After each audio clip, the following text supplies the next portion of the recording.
ఎప్పటికప్పుడు తాజా వార్తలను అందిస్తున్న జీకే న్యూస్ కు స్వాగతం.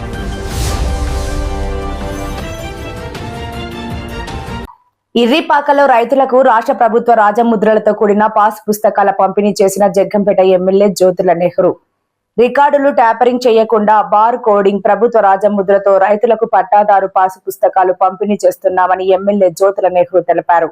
జగ్గంపేట మండలం ఇర్రిపాకలో 762 మంది రైతులకు ఎమ్మెల్యే జ్యోతుల నెహ్రూ చేతుల మీదుగా పాసు పుస్తకాల పంపిణీ కార్యక్రమం నిర్వహించారు. తహసీల్దార్ రమేష్ అధ్యక్షతన నిర్వహించిన కార్యక్రమంలో ఎమ్మెల్యే జ్యోతుల నెహ్రూ ముఖ్య అతిథిగా హాజరై మాట్లాడుతూ గత వైసీపీ ప్రభుత్వంలో వైసీపీ నేతలు రెవెన్యూ రికార్డులను ట్యాపరింగ్ చేసి నకిలీ పాసు పుస్తకాలు సృష్టించారని, వీటి ద్వారా సహకార బ్యాంకుల్లో రుణాలు తీసుకుని ఎగరవేశారని విమర్శించారు. ప్రజల ఆస్తులకు రక్షణ లేని ల్యాండ్ టైటిలింగ్ యాక్ట్ ను కూటమి ప్రభుత్వం రద్దు చేసిందన్నారు. జగన్ ఇప్పటికీ అరాచకాలను ప్రోత్సహిస్తున్నారని, ఆయన పార్టీ ఎన్నికల్లో పోటీ చేయకుండా ఎన్నికల మిషన్ చర్యలు తీసుకోవాలని కోరారు. కూటమి ప్రభుత్వం రాజముద్రతో కూడిన పాస్ పుస్తకాలు పంపిణీతో పాటు భూమి హక్కుదారుడైనటువంటి రైతు ఫోటో ముద్రించి క్యూఆర్ కోడ్ ద్వారా భూమి వివరాలు తెలుసుకునే విధంగా పాసు పుస్తకం తయారు చేయడం జరిగిందని, జగన్ తన బొమ్మలతో పాసు పుస్తకాలు ముద్రించి రాష్ట్రంలో రైతుల భూమిని తన సొంత భూమిలాగా ఫోజు కొట్టాడని ఎమ్మెల్యే జ్యోతుల నెహ్రూ తీవ్ర స్థాయిలో విమర్శించారు. ఈ కార్యక్రమాల్లో రాష్ట్ర Aryavysya welfare and development corporation director Kotta Kondababu, cluster incharge Baswa Chinnababu, Irripaka గ్రామ టీడీపీ అధ్యక్షులు Jyothula Nagababu, Jaggampeta market committee director Bodiredla Subbarao, Jyothula Satyamurthy అధిక సంఖ్యలో రైతులు పాల్గొన్నారు.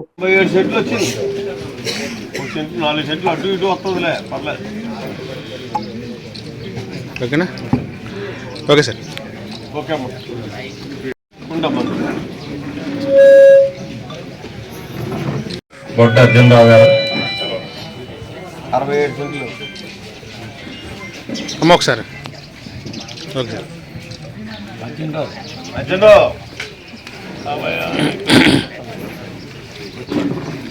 ఏమండి ఇలా చూడండి. పులిపే రాజారావు గారు ఓకే వచ్చేయండి కూర్చోండి. వెంకటరాజు లక్ష్మీ 92 సెంట్లు ఇలా చూడండి ఒకసారి కావండి ఇలా ఇలా ఇలా ఇలా ఓకేనా? ఓకే బాబా వచ్చే సవటికి లావలక్ష్మి గారు ఒకసారి గమనిస్తే ఇక్కడ ఫోటో ఉంటుంది.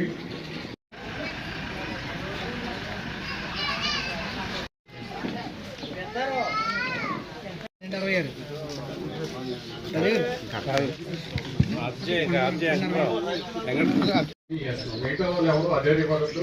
వాళ్ళకు కూడా ఈ పాస్ పుస్తకం తప్పులు లేకుండా ఇవ్వాలన్న ఒక ఉద్దేశంతో వాళ్ళని పక్కన పెట్టి తప్పులు రెక్టిఫై చేయడానికి మేము నిర్దేశం కూడా ఈ నెక్స్ట్ పేజీలో ఉంటాయి. ఇక్కడ క్యూఆర్ కోడ్ ఇవ్వడం జరిగింది. క్యూఆర్ కోడ్ని మీరు స్కాన్ చేస్తే మీ వివరాలన్నీ కూడా ఇందులో వస్తాయి. అలాగే ఇక్కడ స్కెచ్ ఇవ్వడం జరిగింది. ఇక్కడ మీ భూమి ఏ విధంగా ఉంది అన్నది భూమి యాజమాన్య హక్కు పత్రం అంటే పట్టాదారు పాస్ పుస్తకం. మీ భూమి మీ హక్కు అనేటటువంటి ఒక ట్యాగ్ లైన్తో పెట్టి ఇవ్వడం జరిగింది. ఎంఆర్ఓ గారు చెప్పారు. 900 పైబడి ఖాతాలుంటే 1800 ఎకరం ఆయకట్టు ఉంటే మన ఇర్రిపాక గ్రామంలో 989 ఖాతాలుంటే ఇవాళ మనం 762 ఖాతాలను ఇవాళ పంపిణీ చేసుకుంటున్నాం. ఇది గత ప్రభుత్వంలో చూసుకున్నట్టయితే అస్తవ్యస్తమైనటువంటి విధానంతో రీసర్వే అని చెప్పి ఒకళ్ళ భూమి ఒకళ్ళకి రాసేయడం, రకరకాల ఇబ్బందులు. నీకు ఎకరం ఉంటే 40 సెంట్లే ఆన్లైన్ అవ్వడం, ఉన్నదే పక్కోడికి రాసేయడం, దాన్ని మళ్ళీ మనం మార్చుకోవాలనుకుంటే ఇంక మీకు తెలియదు కాదు, నాకు తెలియదు కాదు ఏం జరగాలో అన్నది. అందరికీ అన్నీ సమర్పించుకున్న తర్వాత అది ఒక 5-6 మాసాలు పట్టింది దాన్ని తెచ్చుకోవడానికి, సమర్పణ జరిగిన తర్వాత కూడా. ఇవాళ చంద్రబాబు నాయుడు గారి యొక్క ఆలోచన ఒకటే, మీ భూమి మీ హక్కు. అంటే ప్రతి పేజీలోని కూడా మీ హక్కును ప్రతిబింబించేటటువంటి విధంగా ఒక మనోస్థైర్యంతో ఉండాలి అనేటటువంటి ఆలోచనతో ఈనాడు ఈ పాస్బుక్ని తప్పులన్నీ సరిచేసి మీ ఆమోదం పొందిన తర్వాత, వీళ్ళకి ఇచ్చారన్న దగ్గర నుంచి వచ్చిన తర్వాత దాన్ని పాస్బుక్గా ముద్రించి ఇవాళ మీకు ఇవ్వడం జరిగింది. అయితే ఇందులో 1 ఎకరం భూమిలో 5 సెంట్లు అటు ఇటు కూడా ఉండేటటువంటి పరిస్థితి ఉంది.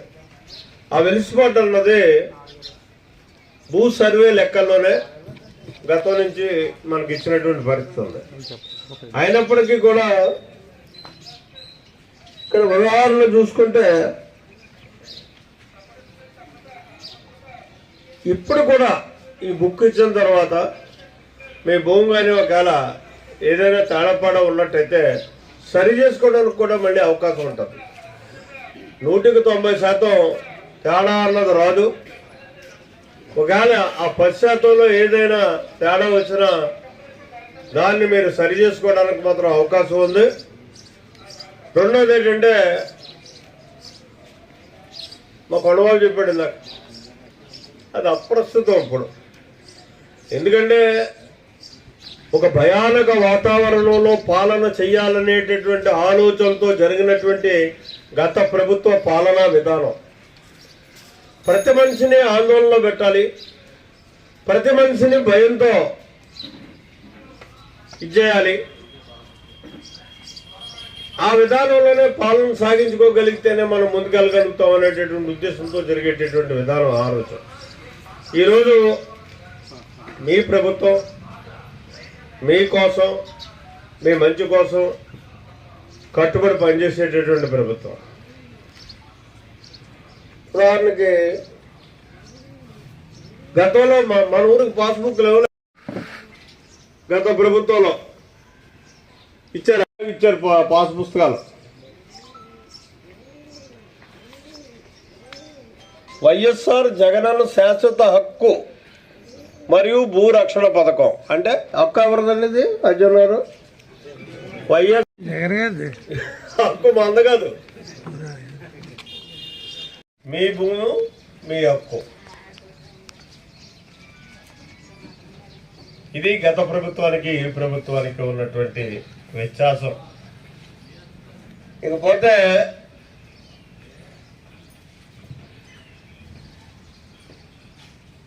ఆంధ్రప్రదేశ్ అన్నది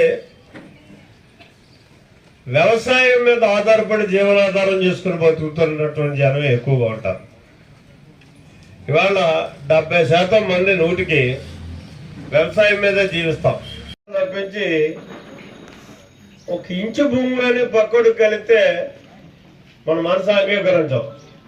అంటే దాని మీద అంత అపేక్ష. అటువంటి పరిస్థితుల్లో ఈ రాష్ట్ర ప్రభుత్వం ఒకటే ఆలోచన చేస్తుంది కదా, మారినటువంటి వ్యవసాయ విధానంలో నూతన వరబడిని సృష్టించి యాంత్రీకరణ విధానంతో వ్యవసాయాన్ని విప్లవాత్మకమైనటువంటి మార్పులు తీసుకురావాలనేటటువంటి ఉద్దేశంతో ఇవాళ పనిచేస్తున్నటువంటి పరిస్థితి ఉంది.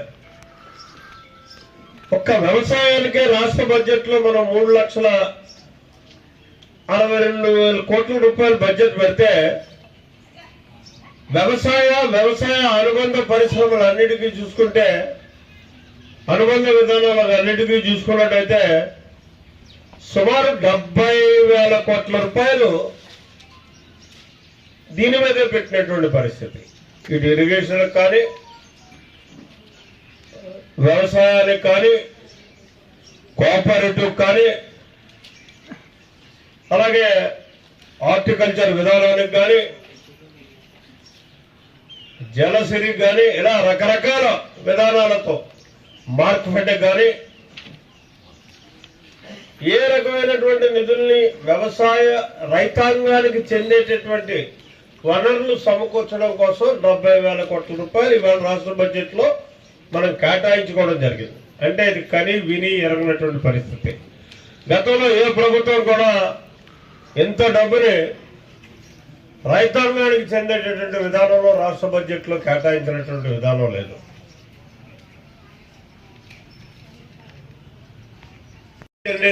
పరిస్థితి ఉంటుంది.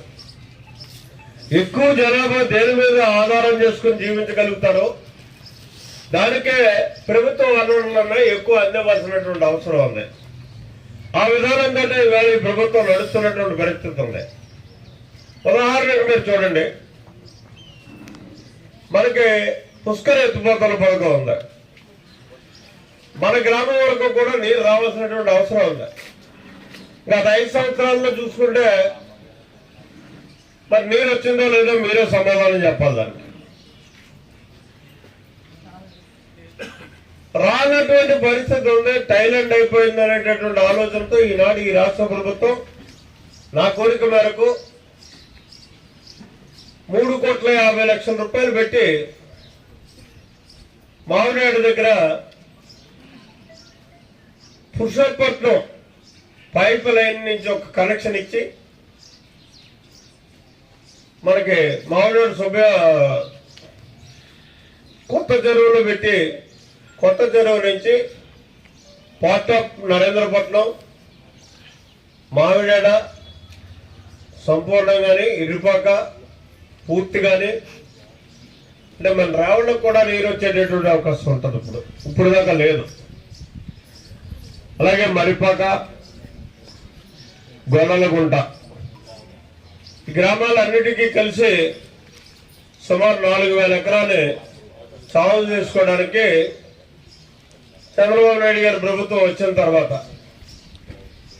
పని ప్రారంభించడం, ఓ నెలలో ఆ పని పూర్తవడం కూడా జరుగుతుంది.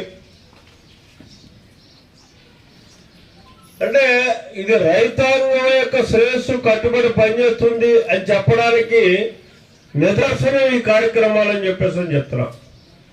అలాగే తాళ్ళూరు ఎత్తిపోతల పథకం 5 సంవత్సరాలు పెట్టి బడగా పడ్డది. చుక్క నీరు మనకు రాలేదు, ఏ ప్రాంతానికి కూడా పోలేదు. 31,000 ఎకరం ఆయకట్టుంటే 1 ఎకరానికి కూడా నీరే ఉన్నటువంటి పరిస్థితి. దానికి వేళ 52 కోట్ల రూపాయలు శాంక్షన్ తెచ్చుకుని మొత్తం ఆ పథకానికి కూడా అవసరం అనుకుంటే మనకు కూడా ఆ పథకం వచ్చేటటువంటి పరిస్థితి ఉంటుంది. మనం ప్రారంభించాలనేటటువంటి ప్రయత్నంతో ప్రారంభించి తీరుతాం కూడా. ఇలా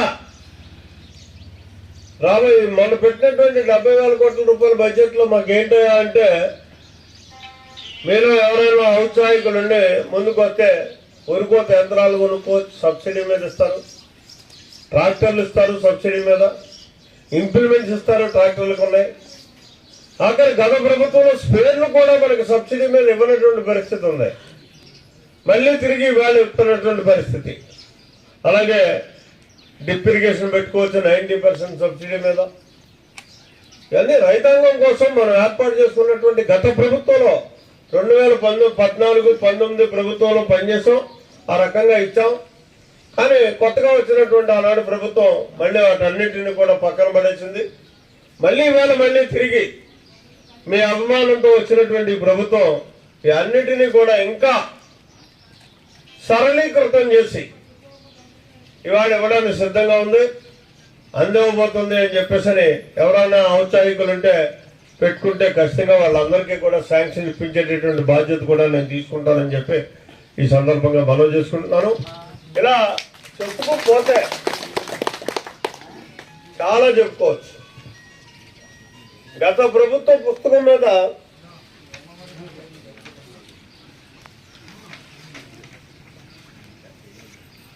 పథకాలు వేశారు. ఆ ప్రభుత్వం అమలు చేసేటటువంటి పథకాలు, ఆ పథకాలు నిజంగా చూసుకున్నట్టయితే ఒక్కటి పూర్తిగా అమలు చేసినటువంటి పథకం కాదు.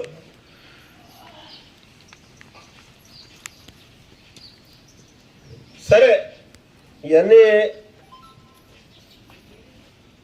ఈరోజు ఒక శుభ సందర్భంలో ఇవన్నీ మాట్లాడుకునే దానికంట మన హక్కులు మనం పరిరక్షించుకునేటటువంటి విధానంలో మనకు వచ్చేటటువంటి పాస్ పుస్తకాలను అన్నింటినీ కూడా మీరు తీసుకుని జాగ్రత్తగా ఉపయోగించుకోమని చెప్పేసి ఒక మనోధైర్యంతో మనోనిర్భరంతో ఒక రాజముద్రిక ఒక్కటే ఇదిగో ఎదురుగుండా కనపడుతుంది. ప్రతి పేజీ మీద ఇదే ప్రతిస్పందిస్తుంది. దాన్ని ఇవ్వడం జరుగుతుంది.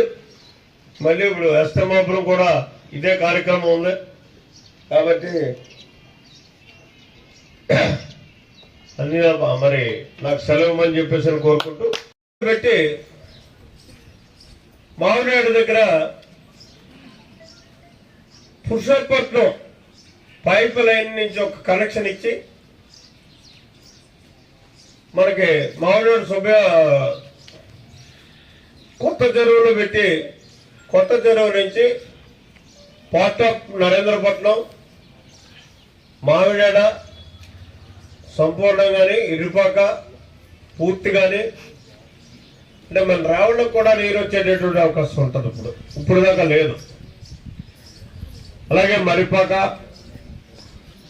గొల్లలగుంట ఈ గ్రామాలన్నిటికీ కలిసి సుమారు 4,000 ఎకరాలు సాగు చేసుకోవడానికి చంద్రబాబు నాయుడు గారి ప్రభుత్వం వచ్చిన తర్వాత పని ప్రారంభించడం, ఓ నెలలో ఆ పని పూర్తవడం కూడా జరుగుతుంది.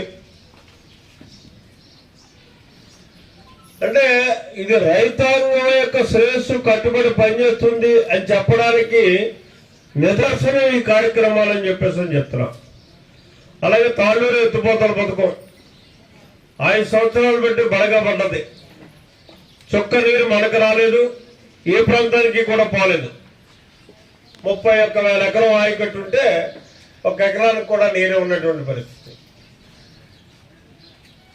దానికి వేళ 52 కోట్ల రూపాయలు శాంక్షన్ తెచ్చుకుని మొత్తం ఆ పథకానికి కూడా అవసరం అనుకుంటే మనకు కూడా ఆ పథకం వచ్చేటటువంటి పరిస్థితి ఉంటుంది. మనం ప్రారంభించాలనేటటువంటి ప్రయత్నంతో ప్రారంభించేస్తాం కూడా. ఇలా రాబోయే మనం పెట్టినటువంటి 70,000 కోట్ల రూపాయల బడ్జెట్లో మాకేంటో అంటే మీరు ఎవరైనా ఔత్సాహికులు ఉండి ముందుకు వస్తే వరికోత యంత్రాలు కొనుక్కోవచ్చు, సబ్సిడీ మీద ఇస్తారు. ట్రాక్టర్లు ఇస్తారు సబ్సిడీ మీద, ఇంప్లిమెంట్స్ ఇస్తారు, ట్రాక్టర్లకు ఉన్నాయి. ఆఖరి గత ప్రభుత్వంలో స్పేర్లు కూడా మనకు సబ్సిడీ మీద ఇవ్వనటువంటి పరిస్థితి ఉంది. మళ్ళీ తిరిగి వాళ్ళు ఇస్తున్నటువంటి పరిస్థితి. అలాగే డ్రిప్ ఇరిగేషన్ పెట్టుకోవచ్చు 90% సబ్సిడీ మీద. ఇవన్నీ రైతాంగం కోసం మనం ఏర్పాటు చేసుకున్నటువంటి గత ప్రభుత్వంలో 2014-19 ప్రభుత్వంలో పనిచేసాం, ఆ రకంగా ఇచ్చాం. కానీ కొత్తగా వచ్చినటువంటి ఆనాడు ప్రభుత్వం మళ్ళీ వాటన్నింటినీ కూడా పక్కన పడేసింది. మళ్ళీ మళ్ళీ తిరిగి మీ అభిమానంతో వచ్చినటువంటి ప్రభుత్వం ఈ అన్నిటినీ కూడా ఇంకా సరళీకృతం చేసి ఇవాళ ఇవ్వడానికి సిద్ధంగా ఉంది, అందివ్వబోతుంది అని చెప్పేసి ఎవరైనా ఔత్సాహికులు ఉంటే పెట్టుకుంటే ఖచ్చితంగా వాళ్ళందరికీ కూడా శాంక్షన్ ఇప్పించేటటువంటి బాధ్యత కూడా నేను తీసుకుంటానని చెప్పి ఈ సందర్భంగా మనవి చేసుకుంటున్నాను. ఇలా చెప్పుకోకపోతే చాలా చెప్పుకోవచ్చు. గత ప్రభుత్వ పుస్తకం మీద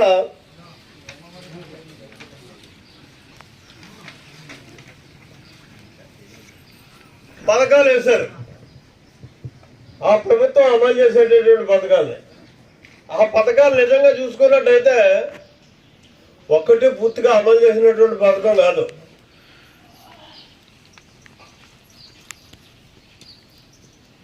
సరే, ఇవన్నీ ఈరోజు ఒక శుభ సందర్భంలో ఇవన్నీ మాట్లాడుకునే దానికంట మన హక్కులు మనం పరిరక్షించుకునేటటువంటి విధానంలో మనకు వచ్చేటటువంటి పాస్ పుస్తకాలను అన్నింటినీ కూడా మీరు తీసుకుని జాగ్రత్తగా ఉపయోగించుకోమని చెప్పేసి ఒక మనోధైర్యంతో మనోనిర్భరంతో ఒక రాజముద్రిక ఒక్కటే ఇదిగో ఎదురుగుండా కనపడుతుంది. ప్రతి పేజీ మీద ఇదే ప్రతిస్పందిస్తుంది. దాన్ని ఇవ్వడం జరుగుతుంది. మళ్ళీ ఇప్పుడు అస్తమాపురం కూడా ఇదే కార్యక్రమం ఉంది కాబట్టి అన్ని మరి నాకు సెలవు అని చెప్పేసి కోరుకుంటూ